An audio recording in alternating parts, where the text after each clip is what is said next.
Okay, good morning to all of you. Okay, welcome to our class today. Okay, where we are still discussing on the audit of the non-current assets. Okay, the audit of non-current assets. And yesterday we were discussing, okay, or we did conclude on how we do audit tangible non-current assets. Okay, on how we do audit tangible non-current assets. Okay, just to confirm as to whether you can hear me and hear me well. Emma, you can hear me?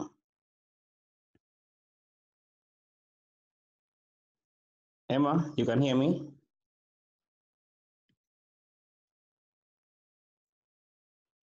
Eh, Emma went harder. Jeffrey, you can hear me? Yes. Okay, thank you.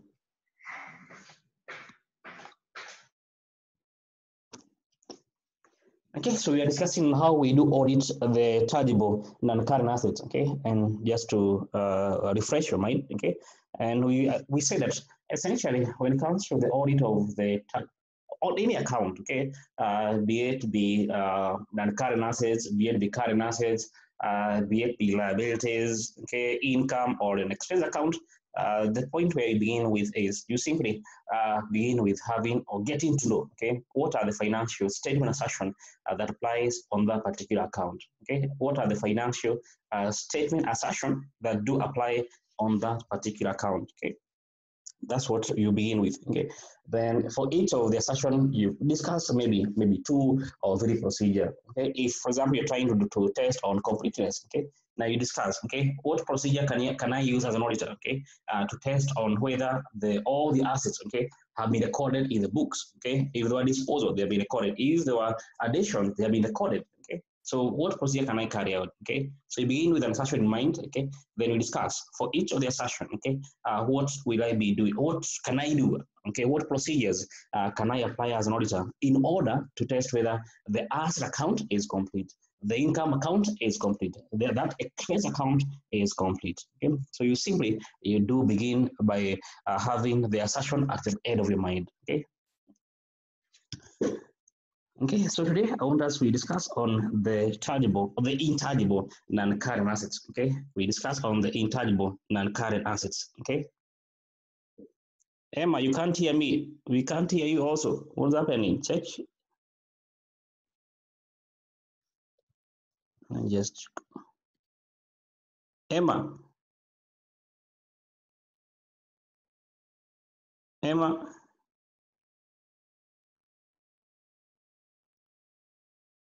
Yeah, I think you could be having issues. Maybe because I've unmuted you and we can't even hear you. Check on your settings.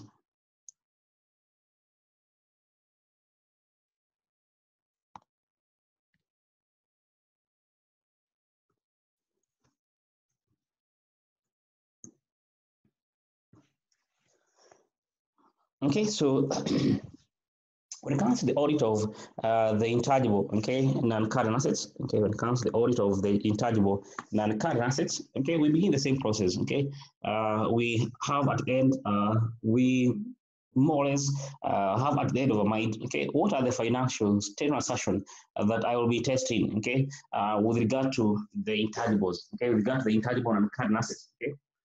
And actually, what do we mean by the intangible non-current assets? Okay, what are these intangibles? Okay, just to share my board here. Okay, okay, for the intangibles, okay, the intangible non-current assets. Okay, just check on whether Emma. Oh, okay. Karen, what are these intangibles? I Karen. give example. Yes. Like patents. Okay, like you have the case of patents. Okay, patents becomes one of the intangible non-current assets. Okay, Delphine.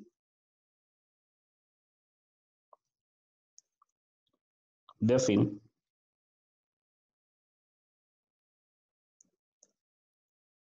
Hey, Delphine, you came to class? Yes, Delphine. Yes. Another example of intangible non-current assets. Goodwill. We have goodwill. Okay, so we have, of course, we have goodwill. Okay, we have goodwill. Then another example. And Jeffrey,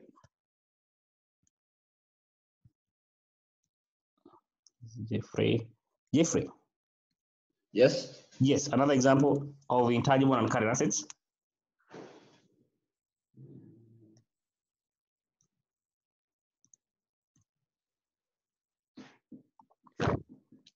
Copyright. Copyrights. Yes, of course, we have copyrights. Okay, we have copyrights being one of them.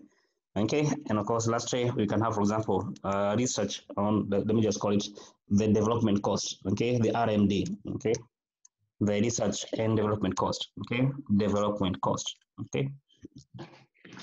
Okay, so these are some examples of the intangible non-current assets that we shall be discussing. Okay, you have patents, you have goodwill, you have copyrights, as well as you have the cost that okay, the R&D. Okay, but on the side of the cost for development. Okay, research and development. Okay.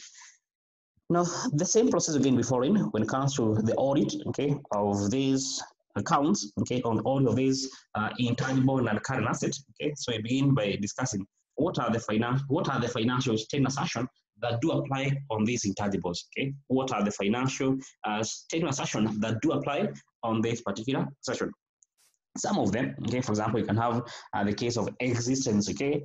Is it true that actually, okay, the company do have all the patents, okay, the company claims they do have, okay, they actually do exist, okay, do they exist for sure, okay? Well, the company says that we are doing some research, okay, there's some calls that we are more towards geared towards development, okay, towards the R&D. As a company, is it happening, okay, or is it just a fallacy, okay? Okay. The next thing is going on valuation, okay? Well, these are intangibles, essentially, therefore, okay, valuation, okay, because there's no end net book values, okay. You may have net book value in some of them, but essentially the common way of trying to value them is by doing the fair value valuation. Okay, so essentially, okay, this will be the key, not all of them, but these are the key financial statement assumptions that will be applying on the case of the intangibles. Okay, the case of the intangibles. Okay. Existence as well as evaluation. There are more, but these are the key financial statement assertion that we shall be going through. Okay. Okay. Remember, okay, some of the things that the NB. Okay. When it comes to goodwill, okay, when it comes to goodwill, okay, I think you've done this, that you're only going to be, the company only need to recognize, okay, the goodwill that has been purchased, okay. It is not, we have two type of goodwill. We have purchased goodwill, and what else do we have, by the way? Just check. You have two type of goodwill. You have purchased goodwill, and you have David. Welcome. Yes. So we have two type of goodwill. You have purchased goodwill, and you have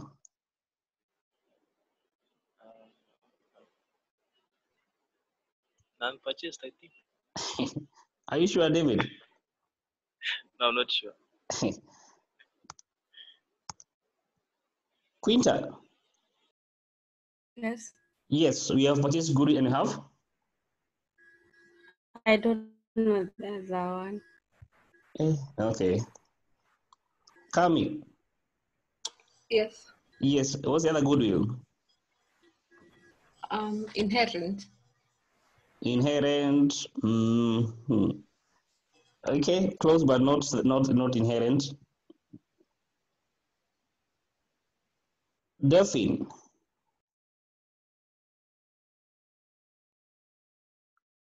Delphine. Even I know the other one to be inherent. Inherent goodwill. Yeah. Okay, fair enough. And generally, there are two types of goodwill. Okay, there are two types of goodwill. Okay, so when it comes to goodwill, okay, we have two types of goodwill. So one we have what we call the purchased goodwill. Okay, purchased goodwill, and you have called internally generated goodwill. Okay, goodwill. Okay, so essentially, don't forget when it comes to preparing the book, you only account for the purchase goodwill. Okay, when it comes to preparing the company non-current asset section, we only going to be including the purchase goodwill, not the internally generated goodwill. Okay, so we don't include this. Okay, That's this what this point is trying to tell us, okay, on our notes here, okay, that only that we're going to be including only the purchased goodwill, okay, so only the purchased goodwill, okay. So you're only going to be including only the purchased goodwill, okay, not the internally generated goodwill. Okay. For the case of the research and development, okay, don't forget the research costs need to be expensed, okay. The only bit that we need to capitalize, okay, is on the cost of development, okay, the development cost, okay. I think I mentioned that, okay. When it comes to the case of the R&D, don't forget all the research costs need to be expensed, and the costs that need to be capitalized is what referred to as the development cost, okay. So on the face of the balance sheet, okay, on the face of the SFP, we're only going to be having the cost of development, not research costs, okay? And of course, when it comes to how do we characterize it, again, we follow the pilot criteria, okay? We do follow the pilot criteria, okay? We're going to go through it a little long, okay? And of course, definitely, when it comes to the intangibles, don't forget here, we don't depreciate, but rather we do amortize, okay? We don't depreciate, but rather we do amortize the intangible assets. Okay, loss of value of those intangibles is done through amortization. Okay, I guess we have more or less these are things that we have passed through already. Okay. Now, when it comes therefore to the research costs, okay, when it comes to the R&D, the research and development costs, okay, the criteria I think you just mentioned is the so-called the pilot criteria, okay, which I think you've discussed. But just to refresh your mind, what we discussed in IS 38, okay, that's we say that when it comes to determining, okay, should I capitalize this cost or should I expense it? Okay, so there is a cost, should I maybe expense it in the P&L or should I capitalize it in the balance sheet? Okay, in the SFP. Okay, the first thing, of course, is to take on the future economic benefit. Okay, is it possible that we as a company we shall earn, okay, future economic benefit? Is the chance high or is it possible? Is it probable? Okay, I think you do remember those terms. Okay, is it possible or is it probable? Okay, hold the chance. Is it high? If it's high, then that's probable. Okay, so if it is maybe in between there, okay, or possible, then essentially, therefore, that particular cost need to be expensed. Okay, it need to be probable, not possible. Okay. Also, the company must, or the management must have shown intention of completing this particular research cost, okay, or completing the research they're carrying out, okay. So maybe you can see, for example, has a management or is a management giving the necessary support, okay. Is a management company giving the person or the one in charge of the research, okay, all the necessary support they do require in order for the company to be, in order for that particular project to go to completion, okay. Are they being given the support? Okay, are they given support? But in whatever way the support can be, in terms of the money, in terms of human resource. Okay, so do they have this? There is a money showing the intention to see through the project. Okay, so for example, as an auditor, you can ask, for example, the most recent board meetings. Okay, or if they did discuss on the project. Okay, if they did discuss on that research. Okay, what support are they extending? Okay, to the researcher. Okay. And of course, the next matter is the resources. Okay, that one, of course, is going to be the key. Okay, and essentially the intention, of course, the intention of the manager is more to availing all the necessary resources, okay, towards the research in terms of cost. Okay, if this research again costs 10 million, okay, every year, so far out of the 10 million, okay, how much of that budget has been approved by the board members? Okay, so it is a money of the company giving the necessary resource, okay? And so the resource can be mostly in terms of money as well as the human resource, okay? Is this particular, is a researcher, okay, given all the support necessary in terms of money as well as in terms of the human resource, okay? Then also, ability to sell, one of the other criteria is ability to sell, to use and sell the asset, okay? Is it possible, okay, that it is possible for us to either use it for our own benefit or maybe sell it off in the market in future, okay? Is that possible, okay? Or is it going to be overtaken by event in future, okay? To an extent that maybe the research can be good, okay. However, by the time you're going to complete it, okay, is there a market for it by that time, okay? Can you either use it or sell that particular asset in the future? Is it possible, okay? Are the laws going to have changed to an extent that by then, okay, it will be illegal, maybe for example, to trade on that particular commodity, okay? So do you have the support in terms of the future changes in terms of the legal status of the project, for example? Okay. Then you have technical feasibility of complete project for use. Okay. We have expected can be measured reliably. Okay. Is it possible for us to be able to measure all the potential expenses or expenditures that you're going to be incurring for the entire or throughout the research and development stage? Okay. Can you be able to predict with certainty how much will be the entire cost that we shall be incurring from the beginning of the project until the end of the project? Is that possible? Called the pilot criteria. Is it possible for you to be able to measure all the expenditure that shall be incurred from the beginning until the end? If, for example, one of those conditions does not exist, what do we do? If one of those criteria does not exist, maybe, for example, the manager has not given the necessary support, or the intention of the manager is that they want to close down the project, what happens? Karen? You don't capitalize. Don't forget, you're going to expense it in the P&L. We don't capitalize. In case either of those 6 criteria does not or is not there, then of course you can be expensing it in the P&L. We don't capitalize it. So as an auditor, you're going to be going through these criteria. To assess as to how or as to why, for example, the manager did capitalize that particular expenditure. Because the main problem here is the management capitalizing these costs as opposed to expensing it. Most likely, what is going to have more impact is capitalization. Definitely, if you still remember yesterday what I showed you, we have 2 companies, A and B. One of them has decided to capitalize, the other one decided to expense. If the company is meant to expense, it has negative, in quote, has a negative impact in terms of profit, in terms of the company asset base. So the main concern, the main concern for you as an auditor is no more towards the expensing, why the management has expensed, is more towards why the management have capitalized. That's why we have to be quite careful. So you're going to go through all these criteria, trying to assess, why this particular expenditure was capitalized, as to why was it not expensed, That is going to be what you educate. We're simply applying to call the concept of the prudence concept, which I think you don't know quite well. Trying to apply the prudence concept, trying to be skeptical, applying of course the professional skepticism, That's on the R&D, When it comes to goodwill,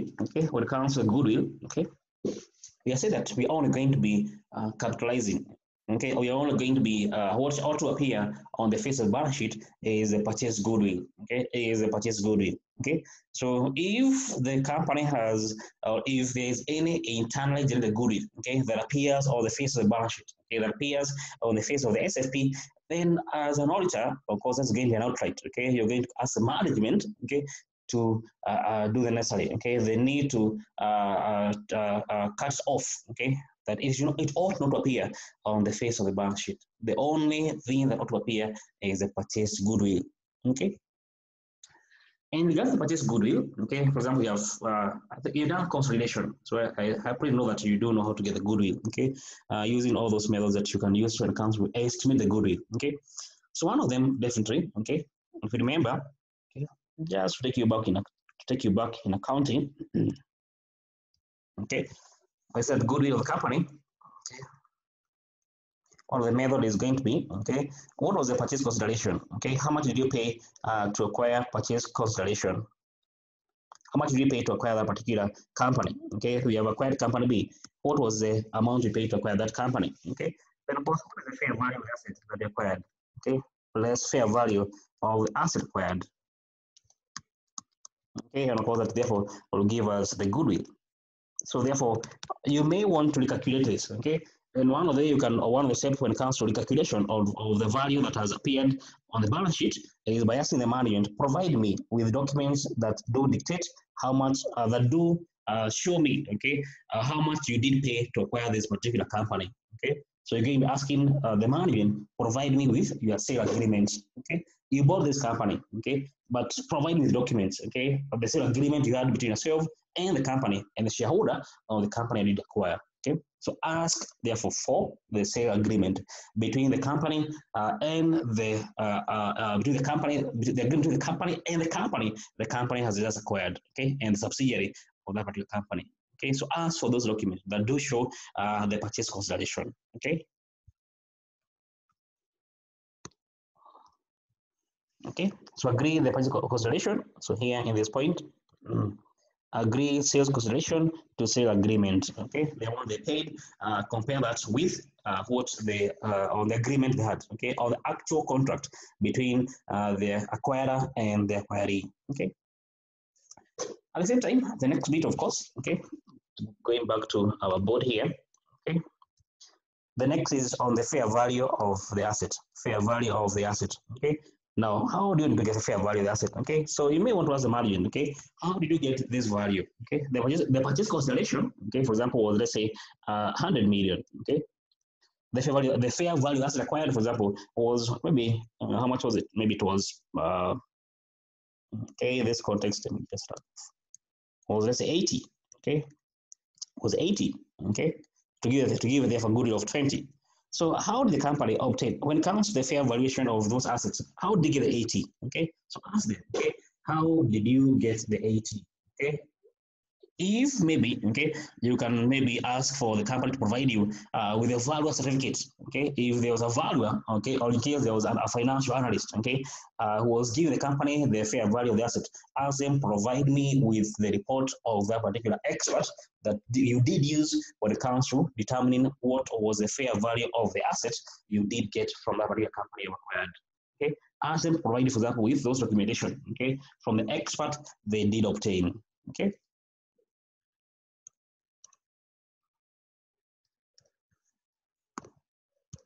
Okay, that's that. Okay, consider whether asset evaluation is reasonable. Okay, and one of the ways, for example, is you can ask the management to provide you with all those documentation they obtained from the expert. Okay, when they were carrying out the fair evaluation. Okay, then essentially, okay, how often should be the impairment review be done? Yes, because you've done this already. How often should the impairment review be done? Ashley, Yes. how often should be the impairment review for goodwill be done? I can say regularly. What does regular mean? 1 month? For instance, annually. Sorry? Annually. Okay, let me get someone else.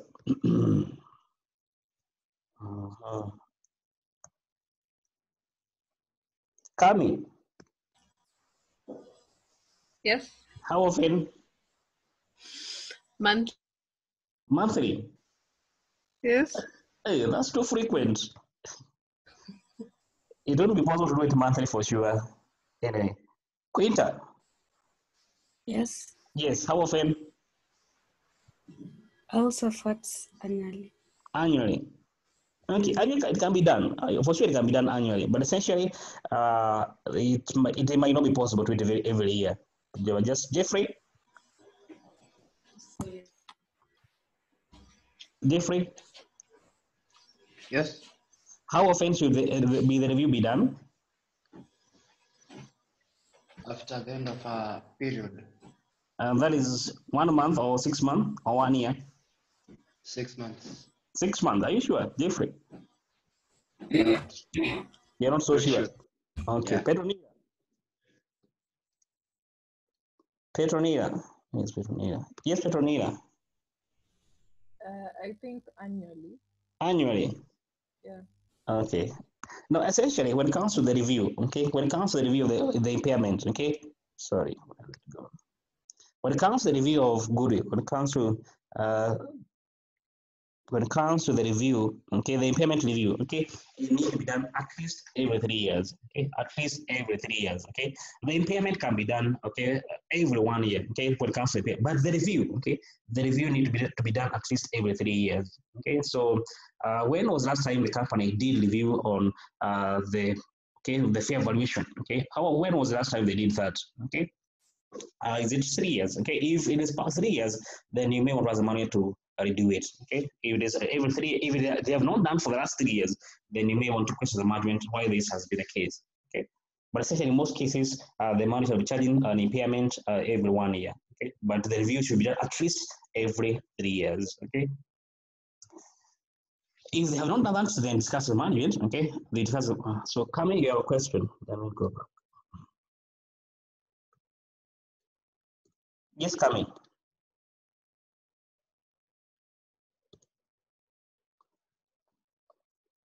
Coming, you have a question? Yes. Yeah, I wanted to ask how the impairment review is done. Oh, how is it done? Essentially, it's just like the fair valuation because you say that don't forget this is now goodwill. Okay, this is now going to be goodwill. Of course, the purchase consideration is going to remain constant. Okay, that is going to be fixed. Okay, but the fair value of the asset you have in the company, don't forget the company you acquired. Okay, the company that you acquired. Okay, don't forget its value. Okay, can either be increasing or decreasing. Okay, conventionally to be increasing. Okay, when you apply that for the goodwill you have on that company is going to be decreasing, because the fair value the asset you have in that company is increasing. Okay, so I say therefore, okay, you need to be reviewing. Let me just go back to our board here. So the goodwill here is the purchase consideration. Okay, which you say that this is going to remain constant. However, this does remain constant. Okay, the fair value of the asset you have in that company does remain constant. So more or less, this way we say, or the fair value, the impairment review, okay, of your goodwill. Okay, because if, for example, okay, I see that we acquired the company in 2018. This is 2018. I see this 2018. Okay, this is what we paid. This is the asset we acquired. And for the goodwill we reported in 2018 was equal to 20. Now, assuming that we are now in the year 2019, this is now 2019, the purchase consideration is constant. Okay, what you paid. Okay, still remain at 100. However, the fair value of the asset we have in the company acquired, its value has increased. Okay, and the value that we acquire, okay, the fair value of the asset we have in that company has increased to, let's say, 90.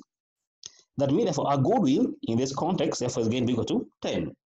Therefore, value of the goodwill has decreased from 20 to 10. Okay, of course, this is going to be, therefore, be the impairment. Okay, this is going to be, therefore, be the impairment. Okay. However, essentially, okay, we are saying that if possible, okay, you can do it every year. Okay, every 1 year should be doing this review. Okay, everyone should be this review. However, at least every 3 years, the company should do the review. Okay, so conventionally, the maximum period the company can go, okay, should be 3 years. Okay, every 3 years they should be doing a review. Okay, but in most cases, the company should be doing every 1 year. But it's not a must. But at least every 3 years. Okay, I hope I have answered you, Kami. Okay. It's clear coming. Yeah. Okay. Okay. Yeah. Okay, that's on the goodwill.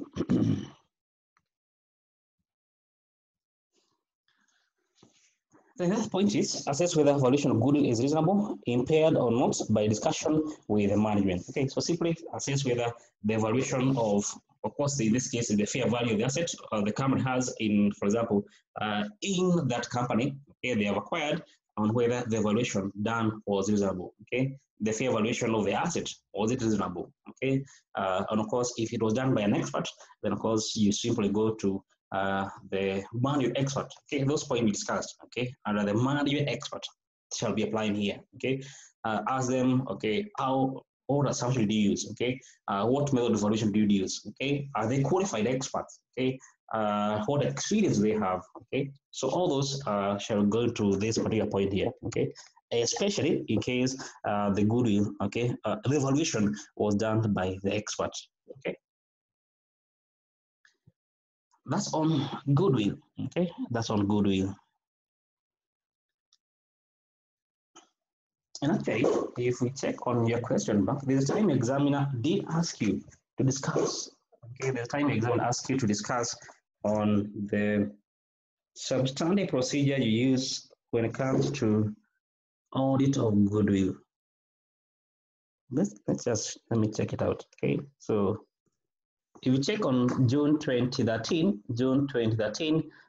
question 2, okay, Roman 2A, Roman 2, okay.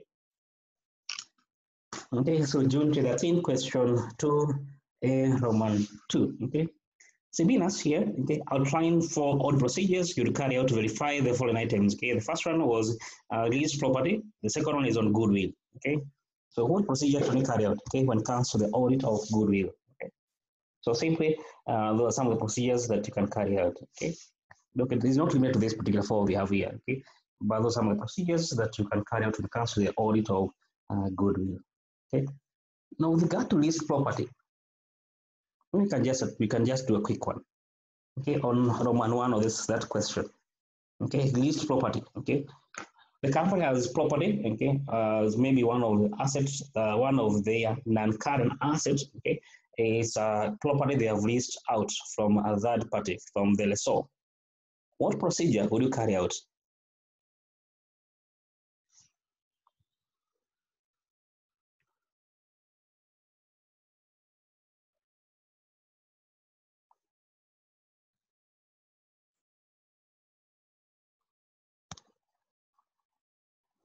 Now I'm going to add you into a discussion group. So I'm going to break you out in discussion group. You can discuss, okay, on the chat, okay. So it will be 9 of us, okay. So I'll discuss the three of you, okay. So let me break you out into discussion. Then we come back with in the next 2 minutes, okay. Having obtained what procedure we can carry out on the leased property, okay. So check on the chat, okay, which group you are in. So there are 3 of you.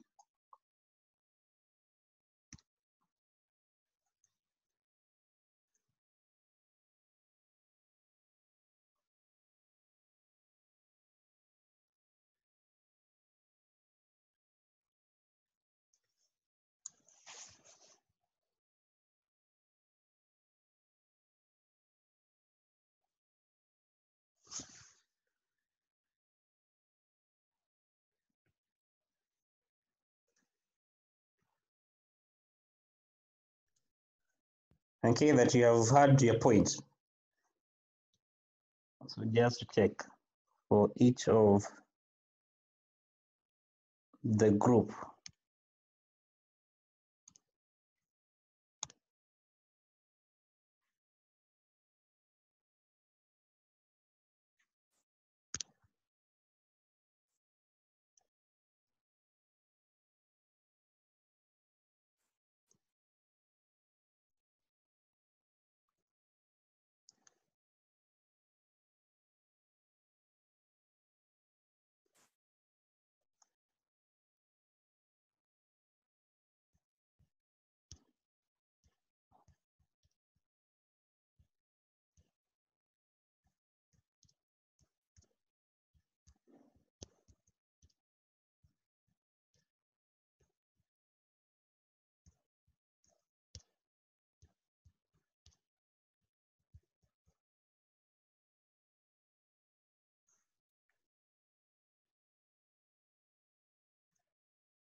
Okay.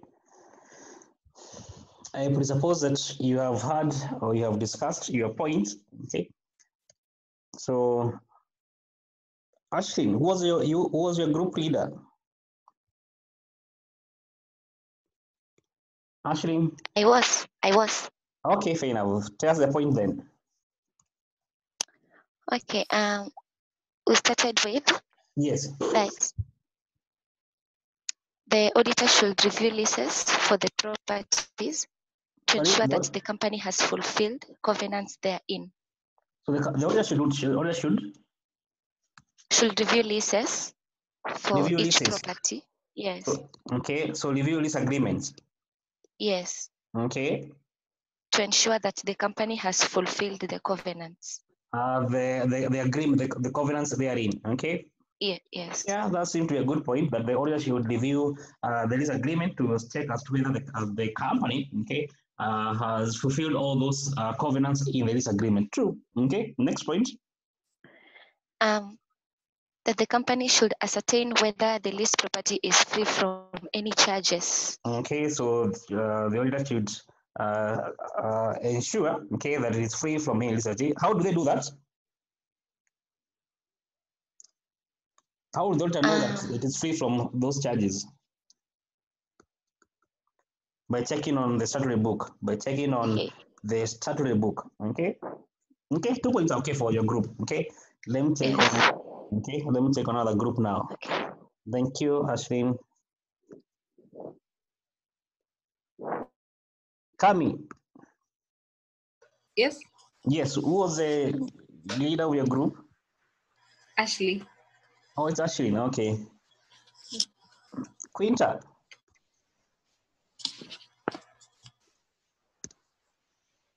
Quinta. Yes. Yes. Who was the leader of your group?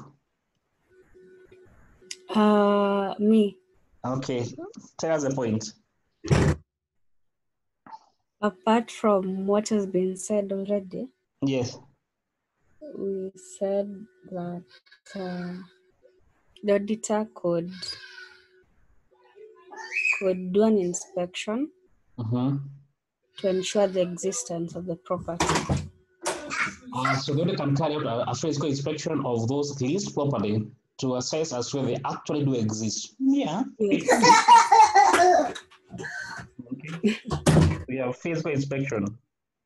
Yes. Okay. To assess on the asset existence. True. Yeah, fair enough. That's the point. Okay. The next point.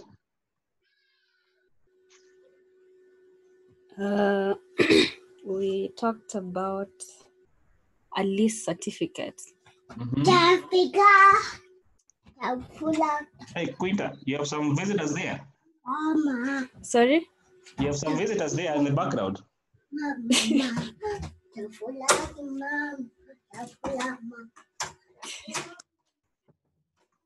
We talked about a lease certificate. The editor can seek to have or to see the lease certificate to ensure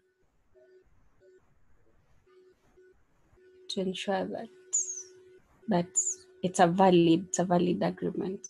Okay, it's a valid agreement. Okay. Yeah, it could be that you're going to be asking the client to provide you with a lease agreement, okay, to assess as to whether it's an actual lease. Yeah, it could be, okay. Okay, even though more is like tied to the first point Ashley told us. But anyway, essentially, they can also be you want to verify on actually whether the agreement, okay, was a valid agreement, okay, by asking the client to provide you with that lease agreement. Yeah, it could be, okay, but they're going to be asking the client to provide you with the lease agreement, okay. Yeah, it could be for sure. Okay, what else? Or we go to the next group. Let's go to the next group. Okay. Petronita. Yes. Who was the head of your group? David. Oh, David. Okay, let me check. David. Where's David? So, David.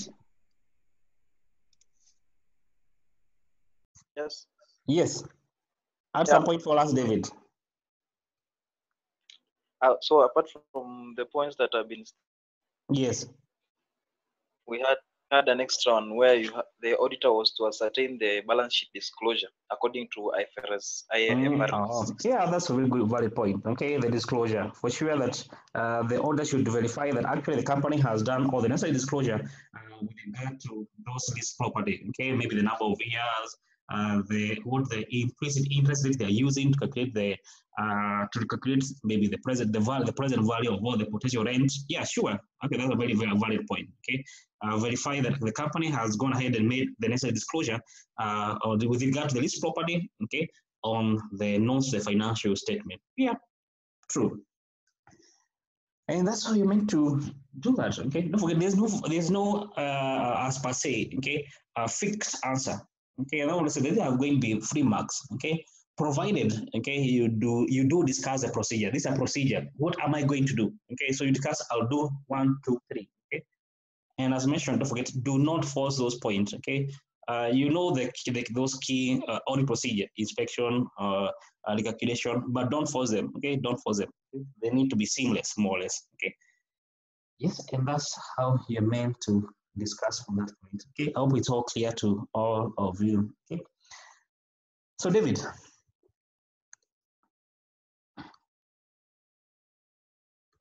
David.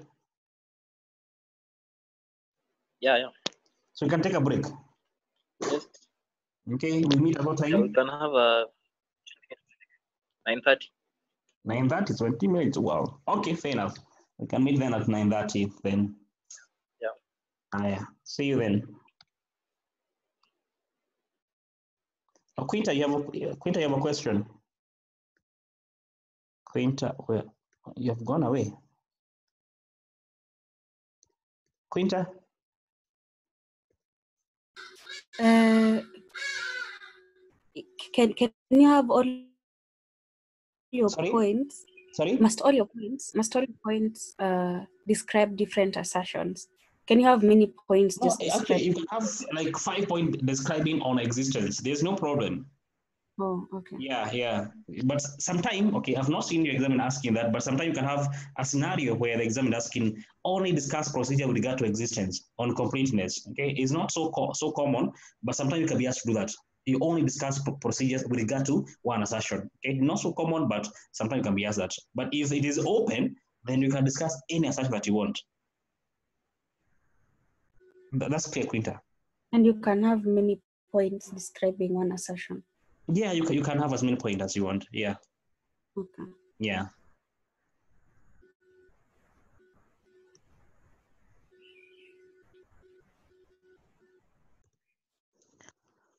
Okay, we have just been discussing on how we do audits, the goodwill. Okay, now we discuss on how we do audit the research and development cost. Okay, the R&D. Okay, as one of the key intangibles. Okay, intangible non-current assets. Okay. Don't forget, as mentioned, don't forget here, you have to follow the criteria. Okay, what we have to be quite careful. Okay, you have to follow the concept of prudence. Okay, that essentially what is going to be of concern. Okay, is a scenario where the management are going to be capitalizing, okay, an expenditure, whereas that expenditure was meant to be expensed. Okay, that's going to be one of the issues you may want to take note of. Okay, that in most cases, what is going to happen is that the management will attempt, okay, in capitalizing an expenditure, whereas that expenditure was meant to be expensed. Okay, that's what you have to be quite careful with. Okay, okay, have you take that in note. In case the company is going to be capitalizing an expenditure, that means therefore they're going to be artificially, okay, boosting their profits and artificially, okay, boosting their non-current asset base. Okay. Okay, I hope that point is clear. Okay, that if the company was meant to expense the account, however, they did capitalize that expense. Okay, what they're doing is that they are artificially trying to inflate their profit. Okay, at the same time inflating their asset base. Okay, that's fair. That's fair to that point. Okay. Okay. Just the same example that we did yesterday. Okay, assume that for example we have R&D, research and development cost. So research and development cost. Okay, now this cost, for example, assume that the expenditure we have in question here, okay, the expenditure in question, let's say 3 million, okay. So the expenditure we have in question is 3 million, okay. Now we have two scenario, a scenario A where the company expenses, okay. So here, assume the company is expensing it, it has been expensed. In scenario B, the company has capitalized it. And assume the company is meant to expense it, okay, not capitalize, okay. Assume the company profit, assume the company had an income, okay, income of, let's say, 15 million in both cases, okay, 15 million. The expense of the company, okay, so the company expense, okay, including this R&D, okay, assume is equal to, let's say, 7 million. Now here in scenario B, the company has capitalized it. So the expense is less than 3 million. So therefore 4 million. Therefore, the company profit, okay, in scenario A is going to go to 15 minus 8 by 7 minus 7 million to give us 8 million to be the profit. Here it is 15 minus 4 to give us 11 million. Okay, you can see the point I'm trying to illustrate here, okay? That if the company capitalizes that expense, okay, their profit is 11 million, okay? Their profit base is 11 million. However, the company is meant to report a profit, okay, not of 11 million, but of 8 million, okay? You can see what we call artificially trying to boost the profit, okay? The company profit is scenario B increased from 8 million, where it was meant to be, all the way to 11 million, okay? They call artificial boosting of the company's profit, okay? But the company capitalized that expense, okay, instead of expensing it in the P&L. At the same time, if you look at the company SFP, okay, assume that the company non-current assets, okay, here we don't have the expenditure, okay, has been expensed, okay. Assume that the company profit is 20, the company non-current assets is 20 million. In scenario B, it has been capitalized, so it's going to be 3 million more because this expenditure has been capitalized, okay, therefore it will be equal to 23 million. As we say, the same thing is that the company asset, okay, has been artificially boosted from 20 million, okay, all the way to 23 million, okay. Don't remember that particular point, okay, that as an auditor, you have to be quite careful, okay. The main concern, okay, is the company capitalizing that expenditure, okay, the company capitalizing expenditure, not expensing it, because expensing, okay, is going to have a negative impact, okay, in terms of profit, in terms of company net asset base, okay. So the main concern is that the company most likely will attempt to capitalize it. Why? But the profit will increase, and of course the asset base will also increase, okay. That's where you have to, that's the main concern, okay. As you can see here, the profit has been boosted by, let's say how much, 3 million. Okay, so 8, so therefore you can see that the company profit has been artificially, okay, boosted. Okay, so profit, okay, the misstatement is 3 million out of the 8 million, okay. That is the artificial boosting of the company profit, okay. In terms of their non-current assets, okay, they've been artificially boosted by 3 million out of the 20 million, okay, and that's in percent. This therefore will give us, it gives 15%, this gives us 15%. This gives us how much? For profit, what has been the artificial or the misstatement for the profit of the company?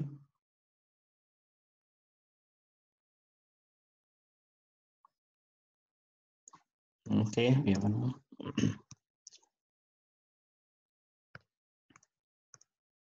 Yeah, that's 7.5%. The 7.5%. Okay, so you can see therefore the company, okay, the misstatement, okay, on the profit there's a misstatement of that 7.5, and towards the asset of 15%. Okay, which of all of them they are material misstatement. Okay. So I said the main concern, okay, is more towards the company capitalizing that expenditure, okay, as opposed to expensing, okay. Not that the company cannot expense, they can expense, okay, but the main concern is more towards the company trying to artificially boost their profit and artificially boost their non-current asset base, okay. So for expense side, quite unlikely it can happen. It can happen, okay? If, for example, the company want to pay less tax, but in most cases, the reverse again will come, where the company want to boost their profit figures as well as their asset base, okay?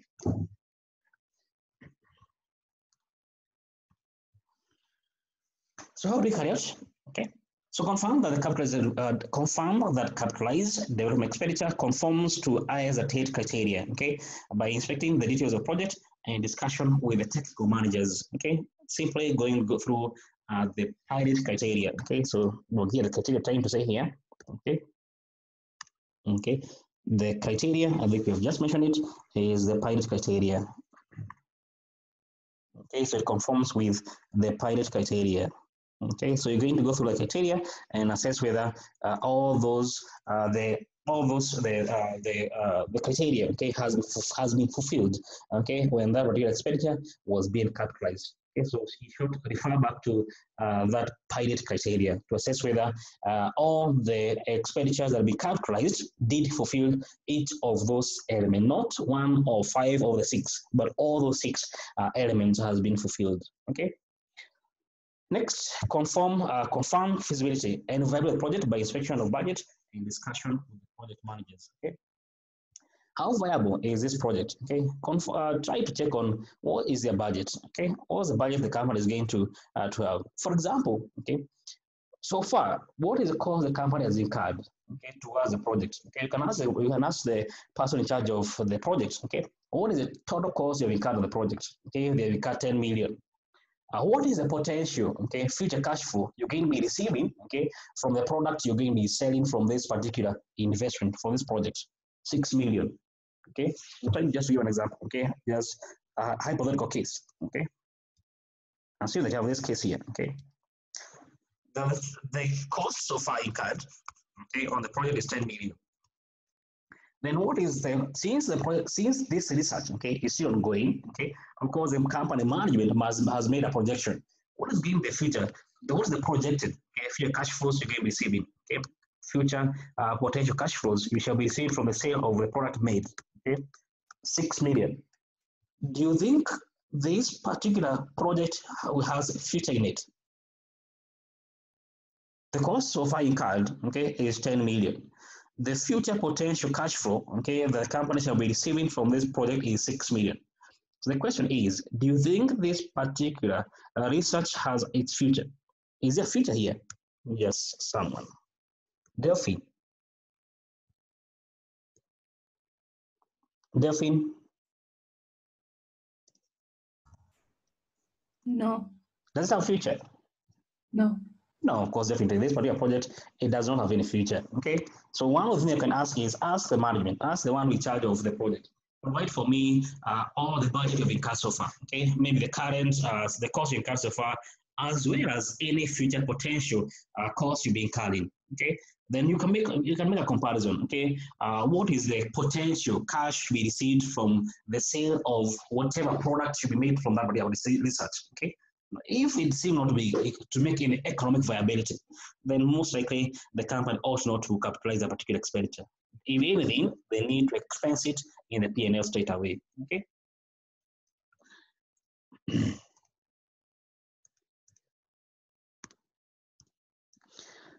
Calculate the amortization of costs that have been capitalized. Okay, amortization of capitalized costs to ensure it commences with the production and it is reasonable. Okay.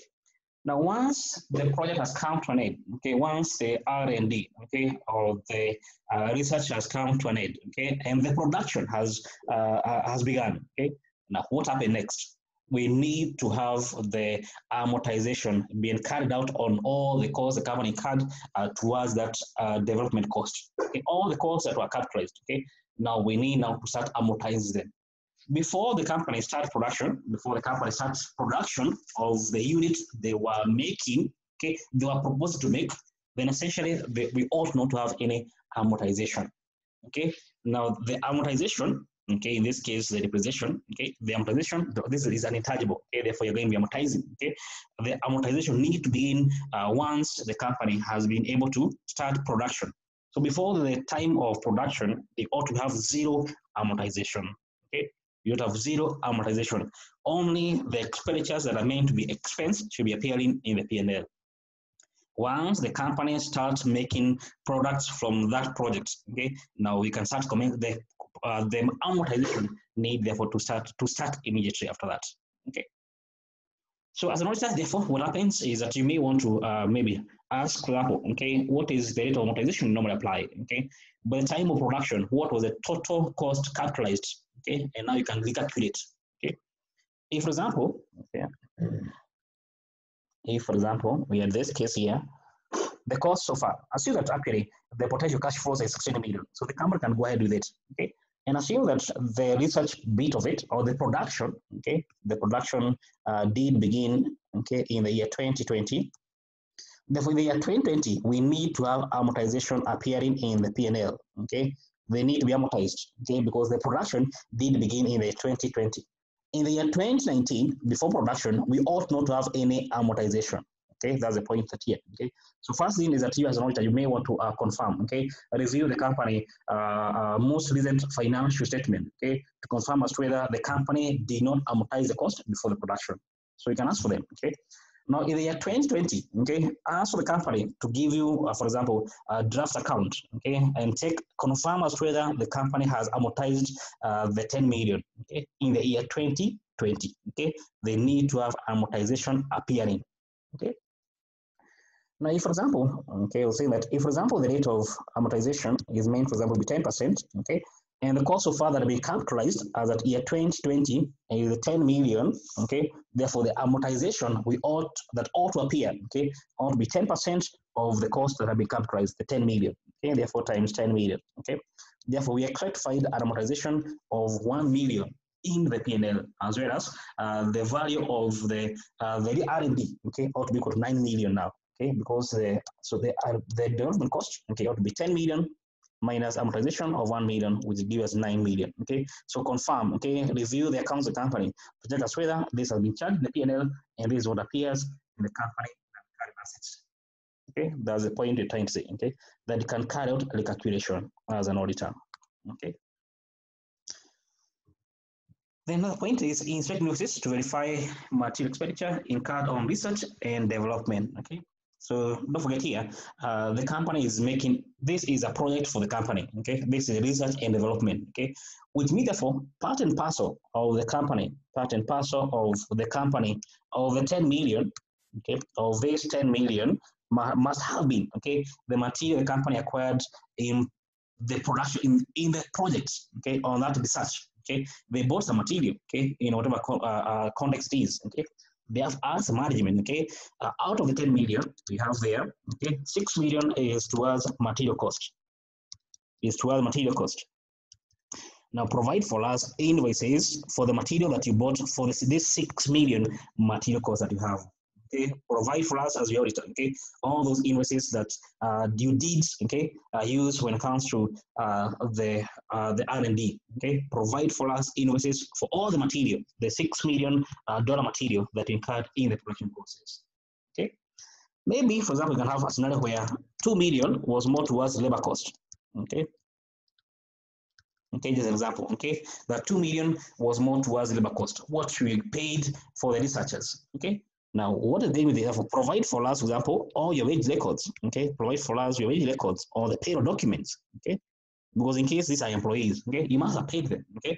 Now, provide for us all the payroll documents as well as wage records, okay, to confirm whether it is true that you did spend 2 million on your workers, on your researchers in this context, therefore, okay? As the management provide you with those wage records, for example, okay?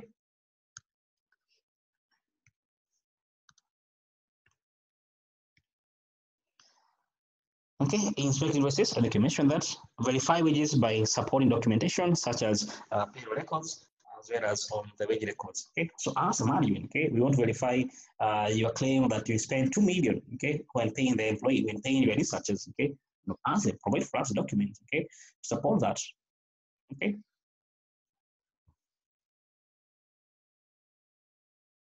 I hope it's all clear, okay. Another thing you can carry out is review the account records, okay, to ensure the expenditures can be readily measured, e.g., a stable cost center or a nominal ledger code. Okay, so simply it is that when it comes to accounting for costs, okay, the company actually do recognize, okay, that particular project as on its own as a cost center. Okay, on its own, that project is recognized as a cost center. Okay, so it is possible, okay, for us to attribute the cost to that particular project. Okay, it must be a cost center. Okay, so as a management, okay, among your cost centers, okay, I would want to see this project as one of your cost center. Okay, so ask them, okay, give me all the documentation, okay, that can prove that actually you do account for all the costs under this particular project. Okay, in itself, it is a cost center. Okay, so all the costs are documented. Okay, they are put in the particular cost center. Okay, they don't go to some other project. Okay, this is more towards cost classification. Are they put in the right projects? Okay, they need to be a separate cost center. Okay. Then consider probability of your economic benefits. Okay, I think we mentioned that. Okay, you consider maybe you may not be an expert. Okay, towards the potential. Okay, future economic benefits. Okay, that the company can receive from the project. Okay, however, okay, as the manager, okay, to sort of like show that it is possible for them to be able to obtain the anticipated, okay, future economic benefits. Okay, is it possible for the company to receive those benefits? Okay, if you consider this one of the projects Safaricom had, okay, was an M-Pesa, okay, was on the M-Pesa tab. Okay, there used to be a wristband, okay, that M-Pesa had. Okay, I hope you still remember that. You still remember it, okay, where you just tap and you can be able to pay for your M-Pesa for the goods. Okay, a good research, okay, a good a product. Okay, however, the market seem not to have not accepted. The market seem not to have accepted the project. Okay, so as a company, you may spend so much, okay, on the project. However, when it comes to market viability, okay, when it comes to market viability, okay, they seem not to have any market on it. Okay, in that context, therefore, if as an auditor, you may want to question, okay, do you have a market for your product? Okay, is it possible that maybe in future you're going to have any market for that particular potential project? Okay, you're carrying out. If you deem it not to be any viable, okay, as I mentioned, you're not an expert, okay. However, you can go to make an assessment. If you think it's not going to be possible for the company to get those potential cash flows, then the company need to expense the entire cost, okay, they've incurred so far, okay. Don't forget, you're not an expert in that case. However, you may want to question some things, okay, and one of them is the potential market for the project, for the product from which the project is going to be manufacturing, okay. Also review the budget, okay, for the cost and the potential revenue, okay. I think I mentioned that already. Consider what costs have you incurred so far, okay, and what is the potential revenue you're going to be earning. Okay, if the cost is more than the revenues, then why continue the project? Okay, have a discussion with the management. Okay, the cost is more than your revenue, then why are you still continuing with this particular project? It makes no sense. Okay. Review cash flows, okay, focus to ensure that the company has adequate resources to complete the project to fulfillment, okay. So consider how much of the potential cash outflows, okay, because the amount of cash outflows that are going to occur until the completion, and how much money has the management set aside to see it through, okay. So simple comparing the cost you're going to be incurring, okay, the project come to an end in the year 2022, the next 2 years. Within those next 2 years, the potential cash outflow will be having is equal to 20 million. So far, how much of those 20 million, okay, has the management committed, has the board of directors committed to give to the project manager? If they only given 2 million out of the 20 million, then how are you going to see it? How is the researcher going to complete this project, okay, with only 2 million, okay, out of the potential 20 million they need in the next 2 years, okay? And I think this, you can obtain written representation for the management to confirm as to the intention to see through the project, okay? So ask the management, okay, the board of directors, okay, do they have the intention of seeing through this project, okay? So ask from them about their intention, okay, through written representation, okay? We shall discuss this later on, okay? I think actually we discussed, but anyway, we shall make go through it again on the management written representation, okay? Trying to check on the intention. Do they want to see through their project, okay? Hope it's all clear, okay?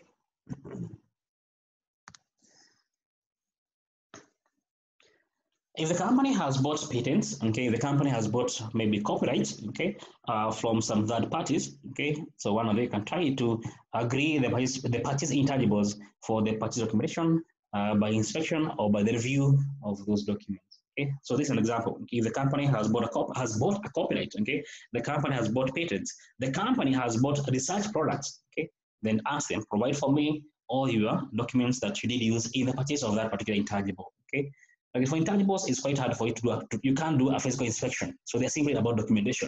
So again, be reviewing those documentation the company used when they were buying those intangibles. Okay, patents, for example, research products, for example. Okay, copyrights, for example. Okay. In scenarios where you may want to assess what is the potential value of this patent, what is the potential value of this copyright, okay? You're not a specialist in that context, therefore you may want to hire the auditor's expert, okay, to assess on what is the potential value of this patent, or the potential value of this copyright, for example, okay? So you may want to hire expert to assist you when it comes to the valuation, okay? You may want, for example, to question, okay, the management expert value, okay? You compare that with your own value. Okay, you compare with your own expert value. Okay, take maybe the margin expert, okay, evaluation was not done in the appropriate manner. Okay, so ask, maybe you can even hire your own expert. Okay, you confirm those two values. Okay. The thing is, you may want to review amortization. This is an intangible. Okay, of course, we need to carry out amortization. Okay, so review as to whether the company has actually carried out amortization of those intangibles. Okay, if you want to do the calculation to confirm on the values, okay, the closing values, okay, you may want to do so, okay, by trying to do the decalculation on those intangibles that essentially they do require, okay, amortization, okay. And that's on the audit of the intangibles. Okay, that's on the audit of the intangibles. Okay. Question. Okay, that's on the audit of the intangibles. Okay, as I said from the beginning, okay, we are